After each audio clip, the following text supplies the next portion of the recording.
ରତ୍ନାକର ମାଉସୀ ଆଉ ତାର ଆଖିକୁ ଦୁଶୁନି କି ଚାଲି ବସି ପାରୁନି। ସତରେ ମଣିଷ ଯେତେବେଳେ ବୟସର ଅପରାହ୍ନରେ ପହଞ୍ଚେ, କାହିଁକି କେଜାଣି ଦୈବ ତାଠୁ ସବୁକିଛି ଛଡ଼େଇ ନିଏ। ଯେମିତିକି ଆମେ ତାକୁ କହୁ, ଆଖି ହରେଇ ସାରିଲାଣି, ଦାନ୍ତ ପଡ଼ିଗଲାଣି, ଚମ ଧୁଡ଼ୁ ଧୁଡ଼ୁ ହେଲାଣି, ଅଣ୍ଟା ବି ନଇଁଗଲାଣି, ଚାଲିବା ପାଇଁ ବଳ ବି ପାଉନି। ହଁ, ସେଇ ବୟସରେ ମାଉସୀ। ହେଲେ ଦୈବ ଯୋଗକୁ ମାଉସୀର କେବେ ଅସୁବିଧା ହେଇନି। କାହିଁକି ଜାଣନ୍ତି? ତାର ହାତ ବାରିସି ସନିଆ, ହଁ ତା ନାତି ଟୋକା। ତାକୁ ସିଏ ଭାରି ଭଲ ପାଏ, ନିଜ ଜୀବନଠାରୁ ବି ବଳିକି। ସବୁବେଳେ ମହାପ୍ରଭୁଙ୍କୁ କୁହେ, ମୋ ଆୟୁଷ ତାକୁ ଦେଇଦିଅ। ମୋ ନାତି ଅଛି ମାନେ ମୋର ସବୁ କିଛି ଅଛି। ଆଉ ସନିଆ, ସିଏ ବି ଭାରି ସ୍ନେହୀ, ଭାରି ଶ୍ରଦ୍ଧାଳୁ ପିଲାଟିଏ। ବୁଢ଼ୀ ମାର ସେବାରେ ଥାଏ। ଦିନବେଳା ନିଜର କାମଧନ୍ଦା ସାରେ, ଆଉ ସଞ୍ଜ ବୁଡ଼ିଲେ ଧାଇଁଯାଏ ବୁଢ଼ୀ ମାଉସୀ କତିକି। ଆଉ ଶ୍ରଦ୍ଧାରେ ସେଇ ବୁଢ଼ୀ ମାଉସୀକୁ ସିଏ ଡାକେ ବୁଢ଼ୀ ବୋଉ ବୋଲି। ନାତି ଟୋକା ମୁହଁରୁ ସେଇ ବୁଢ଼ୀ ବୋଉ ଡାକଟା ଭାରି ଭଲ ଲାଗେ ମାଉସୀକୁ। କାନ୍ଦି ପକେଇ କୁହେ, କାଳିଆରେ ମୋ ନାତି ଟୋକା ତୋତେ ଲାଗିଲା। ଯେତେ ଦିନ ପର୍ଯ୍ୟନ୍ତ ବଞ୍ଚିଥିବି ମୁଁ ଚାହେଁ ମୋ ନାତି ଟୋକା ମୋ ପାଖେ ପାଖେ ଥାଉ। କଥା କ'ଣ କି, ବୁଢ଼ୀ ହେଉଛି ଭାରି ସ୍ୱାଭିମାନୀ। ଯେତେବେଳେ ତାର ବଳ ବୟସ ଥିଲା, ଆଖିକୁ ଦୁଶୁଥିଲା, ମହାପ୍ରଭୁ ଜଗନ୍ନାଥଙ୍କ ମନ୍ଦିର ପାଖକୁ ଆସେ। ନିଜ ହାତରେ ତୁଳସୀର ମାଳ, କୁସୁମର ହାର ଗୁନ୍ଥି ଦିଏ, ଆଉ ପାଖରେ ସାଇତି ଦେଇଥାଏ ମାଟିର ଦୀପକୁ। ଭକ୍ତମାନେ ଅତି ଶ୍ରଦ୍ଧାର ସହିତ ବୁଢ଼ୀ ମାଉସୀଠୁ କିଣି ନିଅନ୍ତି। କାହିଁକି ନା ସବୁବେଳେ ବୁଢ଼ୀର ପାଟିରେ ସେ କାଳିଆର ଗୀତ, ଆହା କେଡ଼େ ମଧୁର ଲାଗେ। ତା ଛଡ଼ା ଭକ୍ତ ଆଉ ଭଗବାନଙ୍କର ଅପୂର୍ବ ମିଳନ ଯୋଉଠି, ସେଠି କିଏ ବା ମୁଣ୍ଡ ନ ନୁଆଁଇବ। ଲୋକମାନେ ହାତ ଯୋଡ଼ି ଦେଇ କୁହନ୍ତି, ହଲ ମାଉସୀ, ଏମିତିକା ଭାବ ରଖିଥା ସେ କାଳିଆ ସାଥିରେ। ସନିଆ ନିତି ସକାଳୁ ସେଇ ବୁଢ଼ୀ ବୋଉର ହାତ ଧରି ମନ୍ଦିର ଯାକେ ଭିଡ଼ି ନିଏ, କାନ୍ଧରେ ଝୁଲାଟିଏ ପକାଇ। ଆଉ ସେଇ ଝୁଲାରେ ବୁଢ଼ୀ ମାଉସୀର ସବୁତକ ଜିନିଷ ଥାଏ, ଯାହାକି ସିଏ ଅଣ୍ଡାଳି ଅଣ୍ଡାଳି ବିକେ। ପୁହାପୋରୁ ସନିଆ ନିତି ଉଠେ, ଆଉ ବୁଢ଼ୀ ମାଉସୀ ପାଇଁ ସବୁବେଳେ ଫୁଲର ହାର, ତୁଳସୀର ମାଳ ଗୁନ୍ଥି ଦିଏ, ଆଉ ମାଟି ଦୀପ ବି ସାଇତି ଦେଇଥାଏ। କାହିଁକିନା ରାତି ପାଇଲେ ତା ବୁଢ଼ୀ ବୋଉ ସେଇ ମନ୍ଦିର ବେଢ଼ାରେ ବିକିବ। ଆଉ ଯେତେବେଳେ ପାଠ ପଢ଼ିକି ଆସେ, ପୁଣି ଧାଇଁଯାଏ ତା ବୁଢ଼ୀ ବୋଉ କତିକି, ହାତ ଧରି ଭିଡ଼ି ନିଏ ସେଇ ମହାପ୍ରଭୁଙ୍କ ସାମ୍ନାକୁ। ବୁଢ଼ୀ ଗୁଣୁ ଗୁଣୁ ହେଇ କ'ଣ କେଜାଣି କୁହେ, ତା କେବଳ ସିଏ ଜାଣିଛି। ତାପରେ ସବୁତକ ଜିନିଷକୁ ବହି ଆଣେ ସନିଆ, ପୁଣି ଆଣି ବୁଢ଼ୀ ମାଆକୁ ଘରେ ଛାଡ଼ିଦିଏ। ଦିନେ ବୁଢ଼ୀ ମାଉସୀ ଆଉ ତା ନାତି ଟୋକା ଫେରୁଥାନ୍ତି। ସନିଆ ପଚାରିଲା, ବୁଢ଼ୀ ବୋଉଲ, କଥାଟିଏ ପଚାରିବି କହିବୁ? ହଁ ପଚାରୁନୁ। ଆଚ୍ଛା କହିଲୁ, ତୁ ତ ମହାପ୍ରଭୁ ଜଗନ୍ନାଥଙ୍କୁ ଦେଖିପାରୁନୁ, ତୋର ତ ଆଖି ନାହିଁ, ତୁ ତାଙ୍କ ପାଖକୁ ନିତି ଯାଉଛୁ, ତାଙ୍କୁ ତୁ ଗୁଣି ଗୁଣି ହେଇ କ'ଣ କହୁଛୁ? ସେ କ'ଣ ତୋ କଥା ଶୁଣୁଛନ୍ତି ନା ତୋତେ ଦେଖୁଛନ୍ତି? ବୁଢ଼ୀ ମାଉସୀ ହସି ଦେଇ କହିଲା, ହଁ ରେ ସନିଆ, ମୋ ପାଗଳାଟା, ଜାଣିଛୁ ସିଏ ହେଉଛନ୍ତି ଏ ଜଗତର ନାଥ ମହାପ୍ରଭୁ ଜଗନ୍ନାଥ। ତାଙ୍କର ସୂର୍ଯ୍ୟ ଆଉ ଚନ୍ଦ୍ର ପରିକା ଆଖି ଦୁଇଟି, ତାଙ୍କୁ ମୁଁ ଭାରି ଭଲ ପାଏ। ମୋର ବିଶ୍ୱାସ, ତାଙ୍କୁ ସିନା ମୁଁ ଦେଖିପାରୁନି, ସିଏ ମୋତେ ନିହାତି ଦେଖୁଛନ୍ତି। ଆଉ ଜାଣିଛୁ, ମୋ ମନ କଥା ବି ସେ ବୁଝୁଛନ୍ତି। ସେଇଥିପାଇଁ ତ ମୋ ହାତ ବାରିସି ପାଇଁ ତୋ ପରିକା ନାତି ଟୋକାଟିଏ ଦେଇଛନ୍ତି। ତା ବୁଢ଼ୀ ବୋଉଠୁ ଏ କଥା ଶୁଣିଲା ପରେ ସନିଆ ଭାରି ଖୁସି ହେଇଯାଏ। କିନ୍ତୁ ଏ କଥାଟା ସନିଆର ବୋଉ ଦିହରେ ଯାଏନି। ସେ ଘୃଣା କରେ ମାଉସୀକୁ, କାହିଁକି ନା ମାଉସୀ ପ୍ରତିଟି କଥାରେ ସନିଆକୁ ଖୋଜେ। ହେଲେ ସନିଆ ପାଠ ପଢ଼େ। ବୁଢ଼ୀ ମାଉସୀ ତାକୁ କୁହେ, ତୋ ପାଠପଢ଼ା ସରିଲେ ଆସିବୁ, ନହେଲେ ବୋଉ ଚିଡ଼ିବ। ଏମିତି ଲୁଚି ଛପିକି ବୁଢ଼ୀ ବୋଉକୁ କେତେ କ'ଣ ଖାଇବାକୁ ଦେଇଛି ସନିଆ। ସେ କଥା ତା ବୋଉ କେବେ ଜାଣିନି। ଆଉ ଯେବେ ବି ଧରା ପଡ଼େ, ବହେ ଗାଳି ଶୁଣେ, ମାଡ଼ ବି ଖାଏ, କିଛି ବି ଫରକ ପଡ଼େନି ତାକୁ। ଯେଉଁ କଥାକୁ ପୁଣି ସେଇ କଥା। କାହିଁକି ନା ତା ବୁଢ଼ୀ ବୋଉକୁ ସେ ଭାରି ଭଲ ପାଏ। ଯେହେତୁ ବାପା ତାର ଘରେ ରୁହନ୍ତିନି, ସେ ଘର ଚଳାଇବା ପାଇଁ ଟଙ୍କା ପଠାଇ ଦିଅନ୍ତି। ବୁଢ଼ୀ କଥା ବୁଝିବ ବାକିଏ। ଯାହା ହଉ, ନାତି ଟୋକାଟା ଯେ ଏତେ ଭଲ ପାଉଛି, ସମସ୍ତଙ୍କୁ ଖୁସି ଲାଗେ। କିନ୍ତୁ ତା ବୋଉର ଦେହରେ ଏସବୁ ଯାଏନି। ରାଗ ଆଉ ଅହଙ୍କାରରେ ସବୁବେଳେ ଭରି ରହିଥାଏ। ସେ କେବେ ଚାହେଁନି ବୁଢ଼ୀ ମାଆଟା ଭଲରେ ରହୁ ବୋଲି।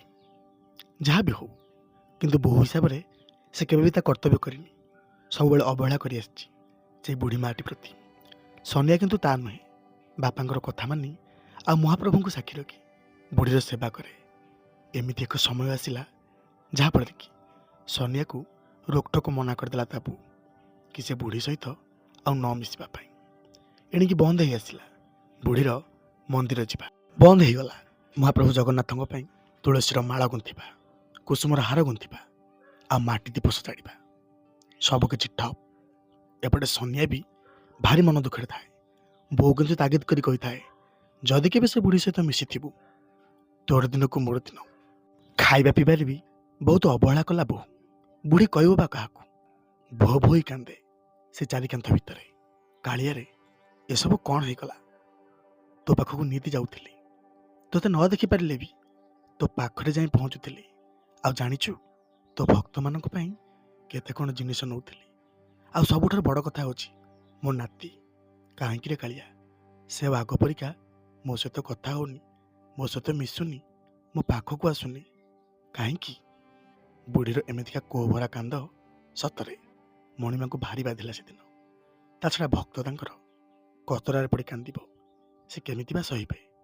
ଦିନେ ବୁଢ଼ୀ ଏମିତି ବସିକି କାନ୍ଦୁଥାଏ। ପୁଆପରୁ ଉଠି ପଡ଼ିଥାଏ, ଯେହେତୁ ତାର ପ୍ରତିଦିନ ଅଭ୍ୟାସ ଥିଲା। ନାତି ଟୋକା ଧାଇଁ ଆସିଲା, ବୁଢ଼ୀ ବୋଉ ବୋଉ କହି। ବୁଢ଼ୀ ଚମକି ପଡ଼ିଲା, କିଏ ରେ? ସନିଆ? ହଁ ଲୋ ବୁଢ଼ୀ ବୋଉ, ଆ ମନ୍ଦିର ଯିବା। ବୁଢ଼ୀ କିଛି ବୁଝିପାରିନଥାଏ। ନାତି ଟୋକା ହାତ ଧରି ଭିଡ଼ି ନେଲା ସେ ମନ୍ଦିର ଆଡ଼କୁ, ଠିକ୍ ସବୁଦିନ ପରିକା କାନ୍ଧରେ ଝୁଲାଟିଏ ପକେଇ। ଆଉ ସାଥି ନ ପାହୁଣୁ ମନ୍ଦିର ବେଢ଼ାରେ ନିଜର ଫୁଲ ଦୋକାନଟାକୁ ମେଲିଦେଲା ବୁଢ଼ୀ। ବୁଢ଼ୀ ମାଉସୀ ସେଦିନ ଭାରି ଖୁସି ହେଇଗଲା। କାହିଁକି କେଜାଣି ଏତେ ଦିନ ପରେ ତା ନାତି ଟୋକା ଆସିଛି। ନାତିକୁ ଧରି ବହି ଗେଲ କଲା। ଖାଇଛୁ? ସନିଆ ହସି ଦେଇ କହୁଥାଏ, ଉପାସରେ କେବେ ତୋ ପାଖକୁ ଆସିଛି କି ମା? ଆଉ ତୋ ବୋଉ, ସେ ଦେଖିଲେ ଚିଡ଼ିବନି? ନା ଲୋ ବୁଢ଼ୀ ବୋଉ, ସେ ମୋତେ ଆଉ କିଛି କହିବନି। ଆଉ ଜାଣିଛୁ ସେ ମୋତେ କହିଛି ସବୁଦିନ ତୋ ପାଖରେ ରହିବି, ଆଉ ପଢ଼ିବାକୁ ଯିବିନି। ବୁଢ଼ୀ କିଛି ବୁଝିପାରୁନଥାଏ, ଯେହେତୁ ତା ପରିଣତ ବୟସରେ ତାର ଜଣେ ହାତ ବାରିଶି ଦରକାର। ତା ପାଖରେ ତ ପହଞ୍ଚିଗଲା ନା ତା ନାତି ଟୋକା। ବୁଢ଼ୀ ପୁଣି ବୁଝେଇ ସୁଝେଇ କୁହେ, ନାଇଁରେ ସନିଆ, ସେମିତି ଜମା କହନା। ପାଠ ପଢ଼ିବୁ, ବଡ଼ ଲୋକ ହବୁ, ନାଁ କରିବୁ। ମୋ ପାଖରେ ନିତି ରହିବା ଦରକାର ନାହିଁ। ବାସ୍ ମୋତେ ଟିକେ ଦିନରେ ଆଣି ଏଇ ମନ୍ଦିର ବେଢ଼ାରେ ଛାଡ଼ିଦେବୁ, ଆଉ ସଞ୍ଜ ବୁଡ଼ିଲେ ହାତ ଧରି ନେଇଯିବୁ। ଏତକ କରନ୍ତୁ କି ଠାକୁର ତୋର ମଙ୍ଗଳ କରନ୍ତେ। ସନିଆ ଯେତେବେଳେ ଏତକ ଶୁଣିଛି ସେ ବି ହସି ଦେଇ କହିଲା, ହଉ ଲୋ ବୁଢ଼ୀ ବୋଉ, ଯାହା ତୋ ଇଚ୍ଛା, ସବୁଦିନ ସେୟା ହିଁ ହୁଏ। ଏପଟେ ସନିଆର ବୋଉ କିନ୍ତୁ ଦ୍ୱନ୍ଦ୍ୱରେ ପଡ଼ିଲା। ଆରେ ଭଲା କଥା ହେଲା, ମୋ ପୁଅ ତ ଆଉ ଯାଉନି। ବୁଢ଼ୀ ନିତି ଯାଉଛି ମନ୍ଦିର, ପୁଣି ନିତି ଆସୁଛି। ଖାଉଛି କୋଉଠି, ରହୁଛି କେମିତି? କଥାଟାର ନିଘା ନ ନେଲେ ହବନି। ଏମିତି କହି ଦିନେ ରାତି ନ ପାହୁଣୁ ବୁଢ଼ୀର କବାଟ ଖୋଲି ଚୁପଚାପ ଦେଖୁଥାଏ। ବୁଢ଼ୀ ଆପଣା ଛାଏଁ ଉଠିଗଲା। ସତେ ଯେମିତି ଲାଗୁଥାଏ କେହି ଜଣେ ତାକୁ ଉଠାଇ ଦେଉଛି। ବୁଢ଼ୀ ପୁଣି ଗୁଣୁଗୁଣୁ ହୋଇ କଥା ହେଉଥାଏ, କାହା ସହିତ? ଏଠି ତ କେହି ନାହାନ୍ତି। ଆଶ୍ଚର୍ଯ୍ୟ ଲାଗିଲା। ଆରେ ଯେମିତି ମଣିଷ ପିଲା ସହିତ କଥା ହେଉଛି ବୁଢ଼ୀ, ଠିକ୍ ତାର ନାତି ପରିକା। ଆଉ ସମ୍ଭାଳି ପାରିଲାନି ବୋଉ, ଧାଇଁଗଲା ପାଖକୁ। ବୋଉ, ତମେ କ'ଣ ପାଗଳି ହୋଇଯାଇଛ? ଆଲୋ ମା, ଏମିତି କାହିଁ କହୁଛୁ? ଏଠି ତ କେହି ନାହାନ୍ତି, କାହା ସହିତ କଥା ହେଉଛ? ବୁଢ଼ୀ ପୁଣି ହସି ଦେଇ କହୁଥାଏ, ମୋ ସହିତ ମଜା କରୁଛୁ ନା? ମୋ ସନିଆ ପରା ଅଛି, ଏଇ ଦେଖୁନୁ। ବୁଢ଼ୀ ଯେତେବେଳେ ହାତରେ ଦେଖାଉଥାଏ ତଥାପି ବିଶ୍ୱାସ ହେଉନଥାଏ।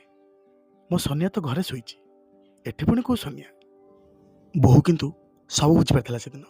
ପାଖରେ ଥୁଆ ହେଇଥିବା ସେଇ ତୁଳସୀର ମାଳ ଆଉ କୁସୁମର ହାରକୁ ଦେଖି, ଆଉ ଖଞ୍ଜା ହୋଇଥିବା ମାଟି ଦୀପକୁ ଦେଖି। ସତରେ ମହାପ୍ରଭୁ କାଳିଆ ଶାନ୍ତ କେତେ ଭଲ ପାଆନ୍ତି ତାଙ୍କ ଭକ୍ତକୁ।